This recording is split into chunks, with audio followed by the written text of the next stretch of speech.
अपने भारत में आज हर एक आदमी सुसाइड करता नहीं करता सर? एक यंगस्टर यूथ पकड़ लो, क्यों सुसाइड करता है? एक यंगस्टर की लाइफ में भी 3360 डिग्री साइकिल कैसे चलता है भारत में बोलता हूँ। एक यंगस्टर, एक यूथ जब छोटा है, यूकेजी एलकेजी पढ़ता नहीं पढ़ता है सर, उसके बाद फर्स्ट स्टैंडर्ड जाता है, सेकंड स्टैंडर्ड जाता है, थर्ड स्टैंडर्ड जाता है, फिर 5th 6th 10th करता है, 10th करने के बाद 11th करता है, 11th करने के बाद 12th करता है, 12th पढ़ने के बाद उसके फैमिली वाले लोग उसको पूछते हैं भाई तुझे तेरी जिंदगी में क्या करना है, फ्यूचर में क्या बनना है? मान लो अगर इंसान बोले मुझे मेरे जिंदगी में डॉक्टर बनना है, आज डॉक्टर बनना बहुत भाई बड़ी चीज है क्या? बहुत बड़ी चीज है। कितनी सारी पढ़ाई करनी पड़ती है, राइट और रॉन्ग सर? सोच लो इंसान 12th स्टैंडर्ड के बाद एमबीबीएस करता है, एमबीबीएस करने के लिए भी भाई ऐसे नहीं एक साल एग्जाम लिख लिया और पास हो गया, 5 साल का मेहनत करना पड़ेगा, राइट और रॉन्ग? 5 साल स्ट्रगल करना पड़ेगा, सीखना पड़ेगा, समझना पड़ेगा, उसके बाद एमबीबीएस का नाम आपके नाम के पीछे आता है। अच्छा एमबीबीएस बनने के बाद किधर गारंटी लिखा है क्या कि मुझे नौकरी मिल जाएगी?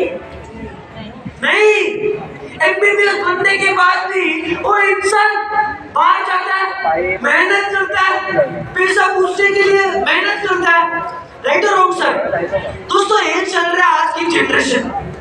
दोस्तों मैं ऐसे में बात नहीं कर रहा हूँ, मैं आपको थोड़े फैक्ट्स दिखा दूँ, जैसे मैंने आपको थोड़े एग्जांपल्स दिखाया, आपको सब कुछ स्क्रीन दिख रहा है सर? इधर पूरे भारत में कोई मेरे को बता सकता है क्या कितने लोग नीट लिखते हैं, कितने लोग एमबीबीएस पढ़ते हैं, कितने लोग आईएएस बनने का प्लान करते हैं, कितने लोग एमबीए लिखते हैं? आज करीबन लास्ट ईयर के डेटा के हिसाब से इंडिया में 3 करोड़ युवा इस सारे एग्जाम देते हैं, राइट और रॉन्ग सर? 3 करोड़ युवा इंडिया में आज सारे एग्जाम देते हैं, लेकिन 3 करोड़ युवा में 1.5 लाख लोगों को मेडिकल में एडमिशन मिलता है, आईटीआई में 25 लाख लोगों को एडमिशन मिलता है, और इंजीनियरिंग में 12.5 लाख लोगों को एडमिशन मिलता है, और कुल मिलाओगे तो पूरे भारत में 3 करोड़ में से 39 लाख माइनस करो, आज के पोजीशन पे, आज के टाइम पे इतने सारे लोग बेरोजगार बैठे हैं जो लोग पढ़े लिखे हैं। उसके अलावा हिंदू का एक आर्टिकल आता है, इसमें लिखा हुआ है इंडिया में करीबन लॉकडाउन के टाइम पे 12.2 करोड़ लोगों की नौकरी चली गई थी माय डियर फ्रेंड्स, लॉकडाउन के टाइम। उसके बाद बिजनेस टुडे का आर्टिकल आता है 10 million people lost their job in second Covid. मतलब पहला लॉकडाउन तो हमने देखा क्या हुआ, दूसरे लॉकडाउन में करीबन इंडिया में 10 मिलियन पीपल ने काम छोड़ा माय डियर फ्रेंड्स। उसके बाद बिजनेस लेन का आर्टिकल आता है जिसमें लिखा हुआ है क्लोज टू 11,000, ये लास्ट ईयर का डेटा है, इसमें लिखा हुआ है क्लोज टू 11,000 एंटरप्रेन्योर्स, जो नए ट्रेंड चल रहे ना, स्टार्टअप के पीछे 11,000 लोगों को बेरोजगार हो गए सिर्फ स्टार्टअप के कारण। उसके अलावा इसमें बिजनेस टुडे के एक आर्टिकल आता है टेक कंपनीज, टीसीएस, इन्फोसिस, अलग टेक कंपनीज के आर्टिकल आते हैं जिसमें लिखा हुआ है tech companies laid off 2.2 lakh people my dear friends. मतलब 2.2 लाख लोगों को बेरोजगार कर दिया था tech companies, nearly 40% of their workforce. उसके अलावा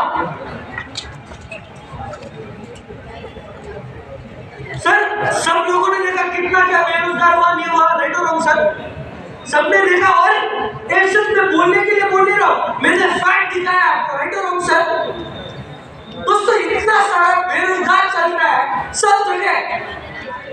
मेरे देखने की नजरिए से अपना ही एक बिजनेस है, डायरेक्ट सेलिंग ही एक ऐसा बिजनेस है जहां कोविड आया, जहां लॉकडाउन आया, जहां सब कुछ भी है, तो भी अपनी ही ऐसी इंडस्ट्री थी जिसने 90% एवरी ईयर का ग्रोथ दिखाया। आज मेरी पूरी दुनिया क्या बोल रही है? नेटवर्क मार्केटिंग का नया नाम क्या है? ग्रोथ। कौन बोल रहा है?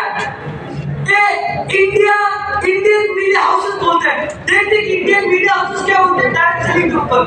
इसमें इकोनॉमिक टाइम्स के एक आर्टिकल आता है जिसमें लिखा हुआ है इंडिया आज पूरी दुनिया में 11th पोजीशन पे है माय डियर फ्रेंड्स, जब डायरेक्ट सेलिंग का नाम आता है। एक बहुत बड़ी बात है। उसके अलावा टाइम्स में एक आर्टिकल आता है जिसमें लिखा हुआ है आज पूरी दुनिया में इंडिया 11th पोजीशन पे है, और नीचे ये भी लिखा है अगले 10 साल में इंडिया दुनिया की टॉप 5 डायरेक्ट सेलिंग कंपनीज में आने वाला है। उसके अलावा फाइनेंशियल एक्सप्रेस के आर्टिकल आते हैं जिसमें लिखा गया स्पष्ट में कि आने वाला दौर, the upcoming trend in India is direct selling my dear friends. Financial express का आर्टिकल। उसके बाद इकोनॉमिक टाइम्स के एक आर्टिकल आता है जिसमें लिखा हुआ है इंडियन डायरेक्ट सेलिंग आज अपन कौन से साल में सर? 2025। इसमें लिखा हुआ है इंडियन डायरेक्ट सेलिंग का टर्नओवर बाय 2025 64,500 क्रॉस होने वाला माय डियर फ्रेंड्स। आज मुझे पता नहीं आप लोग क्या इंडस्ट्री से बिलोंग करते हो, आप लोग कौन से इंडस्ट्री से आए हो, लेकिन मैं छाती ठोक के बोल रहा हूँ इकोनॉमिक टाइम्स के एक आर्टिकल आता है जिसमें लिखा हुआ है 2025 तक इंडियन डायरेक्ट सेलिंग 1,80,00,000 लोगों को रोजगार देने वाला है।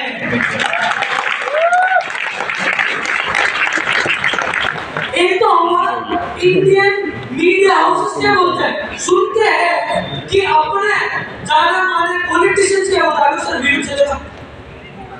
मोदी जी को देश को बताना है कि देश में 2 करोड़ महिलाएं सम्मिलित हैं। ये वो फोर्स है, वो ताकत है जिस पर आज तक किसी की नजर नहीं पड़ी।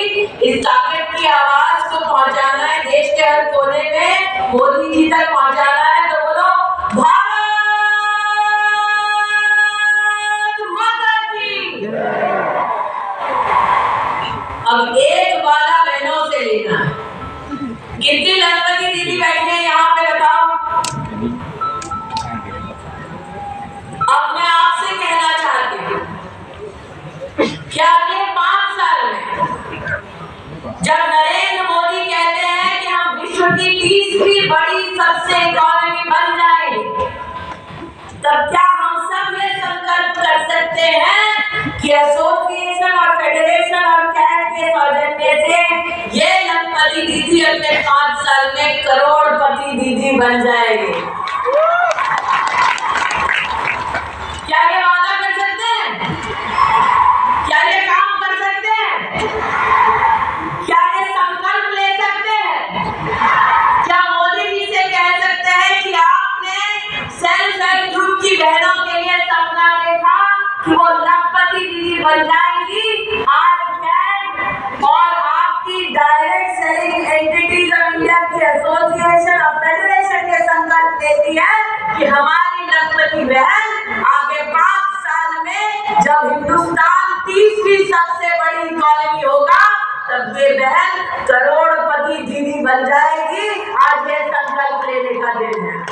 मैं confederation of all India traders CAT की पूरी टीम को, भटिया जी को और federation of direct selling association सभी को तहे दिल से बधाई देता हूं कि उन्होंने जिस प्रकार से सरकार के साथ भी संवाद बनाया, सरकार को बताया कि डायरेक्ट सेलिंग कैसे ईमानदार व्यवस्थाओं से अच्छी तरीके से की जा सकती है, उसके लिए कैसे अच्छे कानून बने, अच्छे नियंत्रण में पूरे क्षेत्र को लाया जाए। चिट फंड जैसी जो बीमारियां थी देश में, उसके साथ जो डायरेक्ट सेलिंग को जोड़ा जाता था, उसको अलग करने का जो काम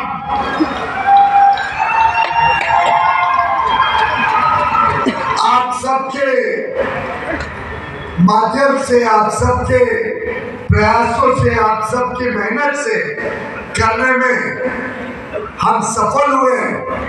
मैं समझता हूं उसी का परिणाम है कि अब डायरेक्ट सेलिंग इंडस्ट्री ईमानदार व्यवस्थाएं भी चला रही है, हमारी माता बहनें बेटियों को नए अवसर दे रही है, नए नए तरीके ढूंढ रही है जिससे समाज के हर वर्ग की जरूरतों को हम पूरा कर सके। देश में अच्छी गुणवत्ता वाला सामान कम कीमतों में सही दाम पर उपलब्ध कराने में मेहनत करें और आप सब शक्ति के प्रति, आप सब ईमानदारी के प्रति, आप सब एक उज्जवल भविष्य के कर्ता धर्ता के रूप में देश के विकास की यात्रा जो है, इसमें अगर सबसे बड़ी भूमिका किसी की रहेगी सामने से वहाँ तो आपकी रहेगी। जब हमारी माता बहनें व्यापार करने निकलती है, डायरेक्ट सेलिंग का काम करती है कि डायरेक्ट सेलिंग की आमदनी हो, ये एक तरफ जीडीपी में जुड़ता है, जीडीपी के आंकड़े को बढ़ाता है, फॉर्मल इकोनॉमी और मजबूत होती है। तो जो आज का काम आप कर रहे थे डायरेक्ट सेलिंग एजेंट बनने के पहले, वो काम जो मशीन या जो व्यक्ति अब करेगा वो भी इकोनॉमी को बल देगा और आपका काम भी इकोनॉमी को बल देगा। प्रवीण जी, अगली बार तो हमारी डायरेक्ट सेलिंग की बहनों में से, व्यापारी बहनों में से कोई ना कोई पार्लियामेंट में जाए, आपकी और मेरी ये जिम्मेदारी है। कैसा लगा सर?